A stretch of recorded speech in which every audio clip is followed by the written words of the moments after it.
그동안에 우리가 꽂혀 있었던 것은 말 그대로 이 AI 반도체 관련되는 네네. 삼전 닉스를 봤단 말이에요. 근데 지금 MS도 자기들 본업에 원래 본업할 때 뭐 있으니까 본업을 할 때 네. 이익까지 났으니까 네. 그러면은 뭐 미장에서의 이 소프트웨어 관련된 기업도 AI 관련된 기업도 있겠습니다만 우리 국내 기업을 봤을 때는 그렇게 좀 주목을 소프트웨어 측면에서 주목할 기업들은 어디가 있을까요? 그게 참 어렵습니다. 예. 고르기가. 그러니까 미국 같은 경우에 이제 보안업체 뭐 이렇게 해서 우리 또 연관해서 보안업체 이렇게 고를 수가 있긴 있겠는데 예. 그게 약간 성격이 좀 틀립니다.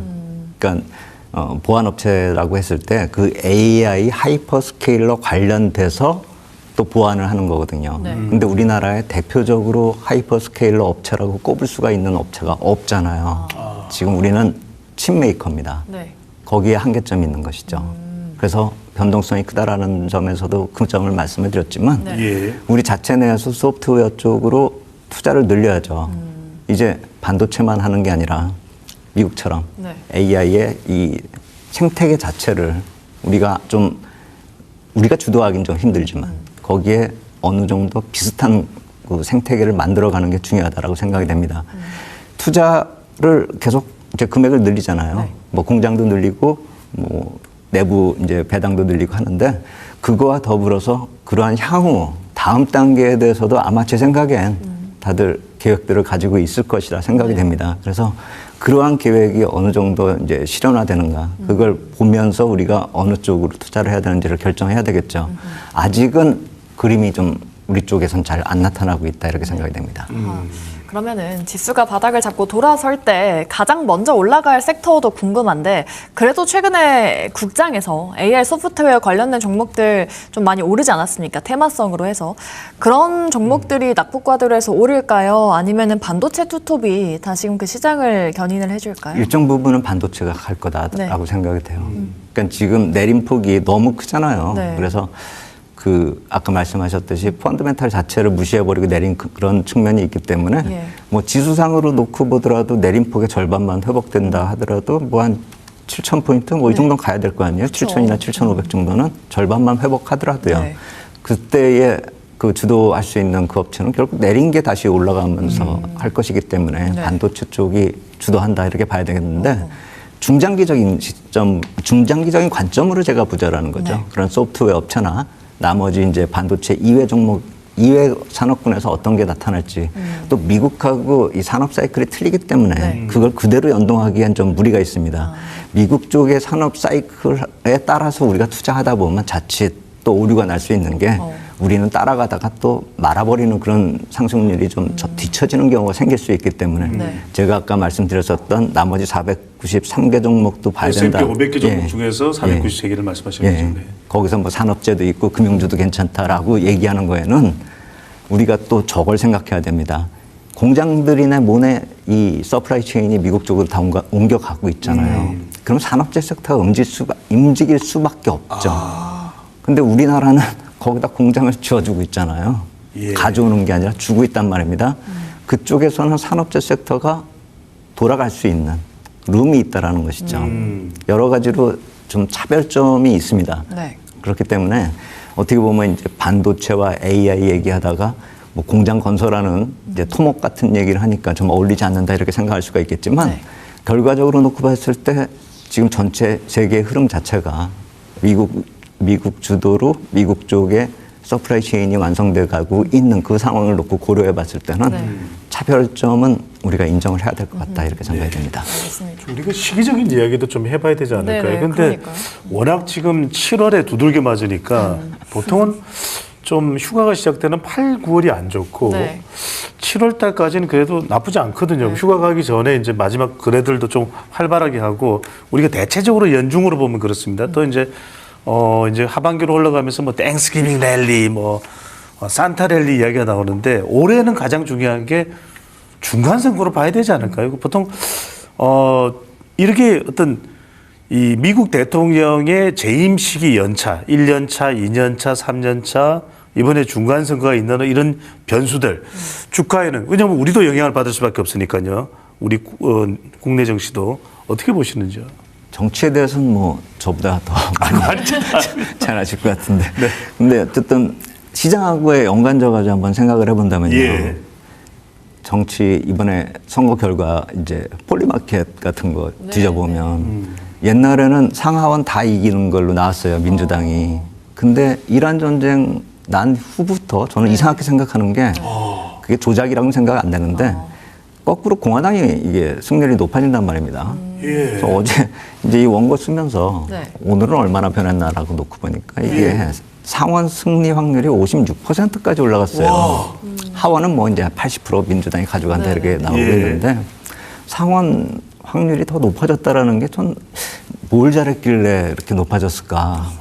그러니까 우리가 언론에서 봤을 때는 완전 욕먹고 있잖아요. 네네. 뭐 지지율은 최저다 이렇게 보는데 폴리마켓에서 나타나고 있는 이제 공화당 승리 확률, 상원 쪽에서 오히려 크다라는 점, 이 점은 약간 의외다라고 생각이 되거든요. 그래서 한번 좀 더 그건 좀 지켜봐야 될 것 같다라는 생각이 드는데 그게 폴리마켓만 그런 게 아니라 또 다른 그런 이제 도박이 아니라 하여튼 뭐 그런 거 있잖아요. 있습니다. 예측하는 배팅 그런- 업체. 네, 있습니다. 칼시도 이렇게 놓고 봤을 때 그쪽도 마찬가지로 양원이 다 이기는 걸로 이제 나오질 않아요. 예. 그래서 역시 정치와 이게 실제하고는 또 여러 가지가 틀리구나. 이제 이란 전쟁 하면서 물가도 올라가고 여러 가지로 안 좋은 점도 있었는데 또 이렇게 반전이 되는 측면도 있겠구나라는 생각이 들어요. 근데 그 중요하게 말씀드린 아까 이제 시기적인 계절성을 예. 말씀드렸잖아요. 예.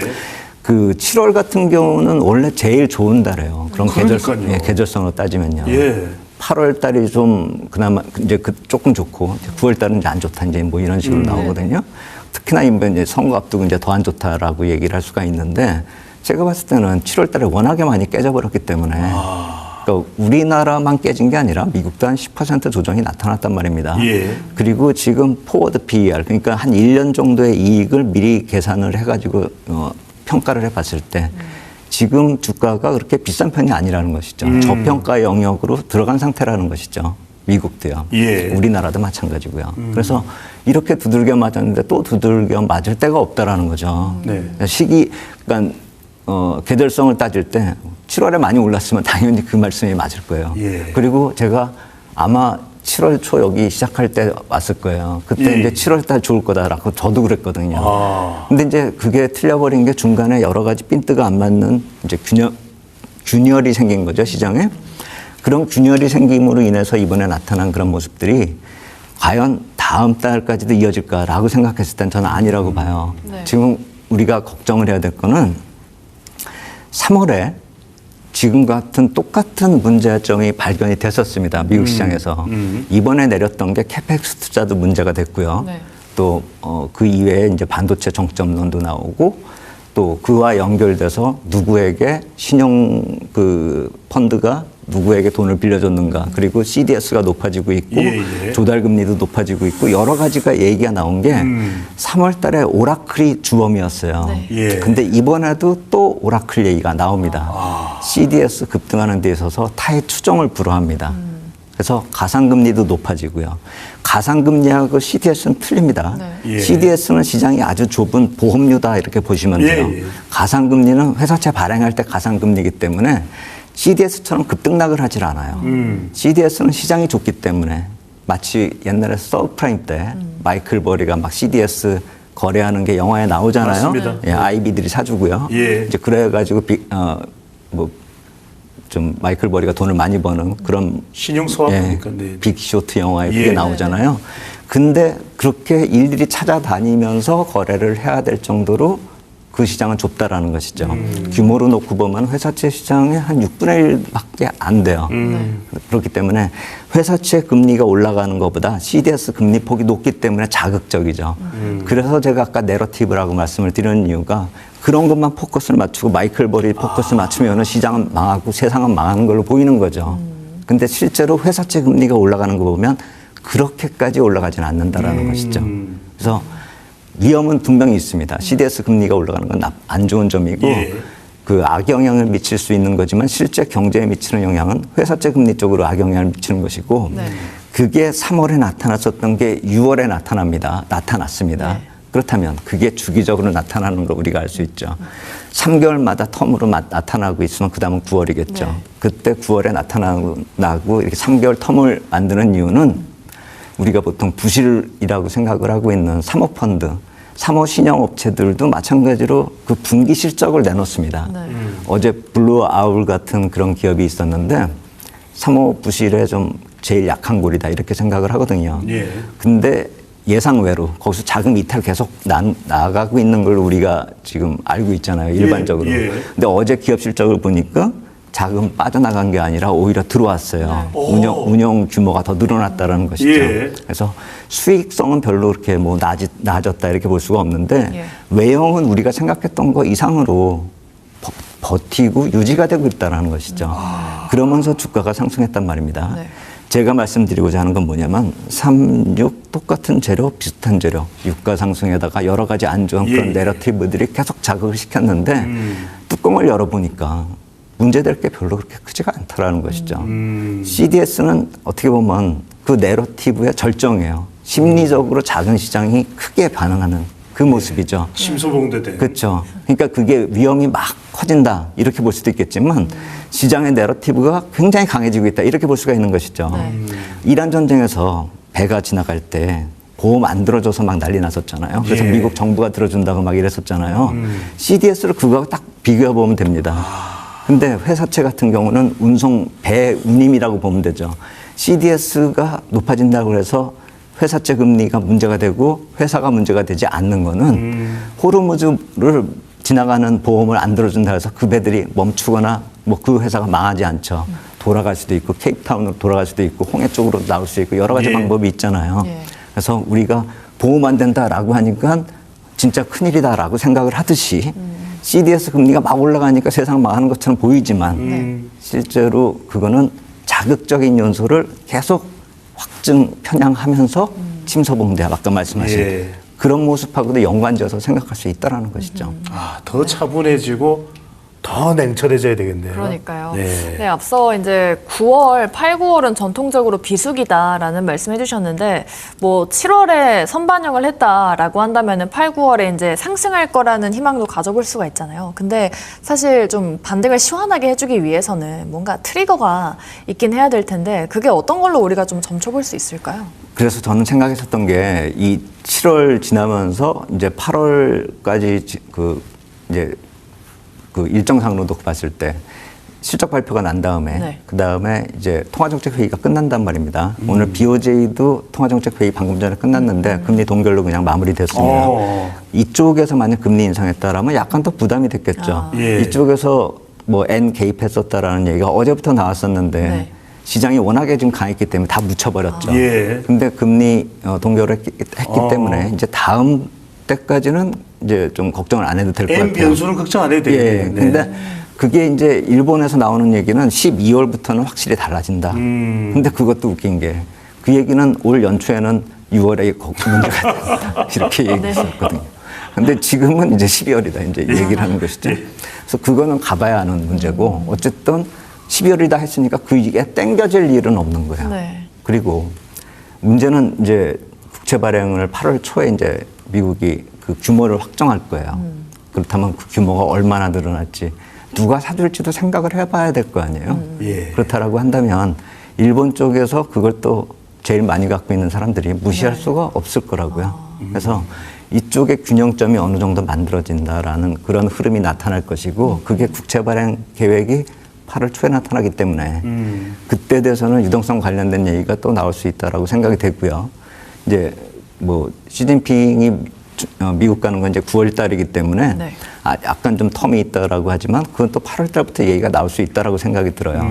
더불어서 비트코인 관심 있는 분들이 굉장히 많은데 이번에 잭슨홀 심포지움에서 8월 말에 이제 그쪽 페이먼트 관련된 주제로 해가지고 회의가 열립니다. 예. 이제 비트코인이 바로 사용되는 건 아니지만 스테이블 코인 관련해가지고 또 어떤 이슈화 될 수도 있다라는 기대감이 살아날 수 있습니다. 예. 무너질만 하기도 한데 요새 크립토 시장 보면은 근근히 버티고 있거든요. 금값도 내려가고요. 예. 근데 제가 봤을 때는 클러리티 법안이 어떻게 통과되느냐 마느냐 뭐 이 문제가 걸려 있긴 한데 네. 유동성 흐름으로 놓고 봤을 때는 8월까지 가는 데 있어서 지금 잠재돼 있는 재료들이 있다라는 것이죠. 네. 그 재료들이 어떻게 나타나느냐 그걸 미리 좀 파악을 해야 되는데 그걸 여기서 다 말씀드리긴 좀 그렇고 제가 봤을 때는 악재보다는 긍정적인 요소로 반영될 수 있는 그러니까 유동성이 공급될 수 있는 그런 재료들이 나올 수 있다라고 예. 생각이 됩니다. 아니 끝 질문 드리기 전에 이거 궁금해서 좀 여쭤보면 분명히 우리가 우려하는 건 알고 있거든요. 네. 삼전익세에 몰빵하지 마라. 그런데 참 아까도 뭐 S&P 매그니피센트 7 외에 493개 종목도 주목하라는 말씀을 주셨는데 그러면 따지고 보면 뭐 로봇주도 있을 테고 바이오주도 있을 텐데 그쪽을 돌아보면 또 상당히 심심하거든요. 맞아요. 그럼 이럴 때 어떻게 됩니까? 몰빵은 아닌데 금방 그 어디 투자할 때가 있어야 되는데 대표님 어떻게 해야 됩니까? 그래서 이제 아까 산업 사이클이 틀리고 네. 아쉽지만 또 종목을 선택할 때 좀 또 제한적인 게 있단 말입니다. 코스피 쪽에서요.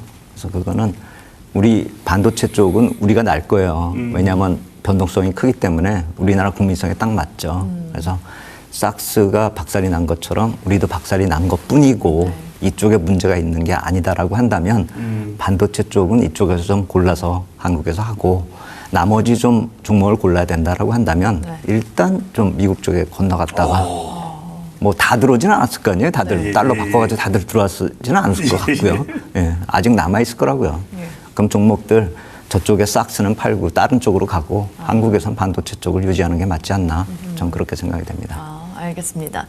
근데 사실 국장에서 지금 시청자분들께서도 주도주만 간다. 2차 전지는 이 와중에 상승폭이 작다라고 말씀을 하고 계세요. 지금 사실 뭐 개인 투자자분들은 2차 전지나 제약바이오 같은 코스닥에 좀 쏠려 있는 분들도 많아서 지금 현금이 바닥난 경우가 좀 대부분이란 말이죠. 이런 분들은 현실적으로 포트 구성을 지금은 어떤 전략을 만들어 봐야 될까요? 저렇게 하시는 게 나을 것 같아요. 네. 오늘 제가 이제 시장을 바로 보고 있지 않기 때문에 종목별로 상승률이 어느 게 좋은지는 모르겠는데 네.